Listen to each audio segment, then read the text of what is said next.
আমাদের আজকের ভ্রমণটি হচ্ছে ময়মনসিংহ টু ঢাকা। ট্রেন রুটে চলাচল করে দেখব আজকের কতটা মজা এই রুটের।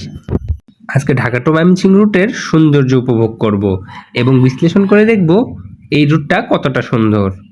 প্রাকৃতিক সৌন্দর্যে ঘেরা কাদিগর বাগানের মাঝখান দিয়ে যাব ঢাকার উদ্দেশ্যে।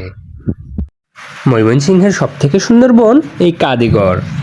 আপনাদেরকে দেখাবো কাদিগরের সৌন্দর্য। চলুন সৌন্দর্য উপভোগ করা যাক।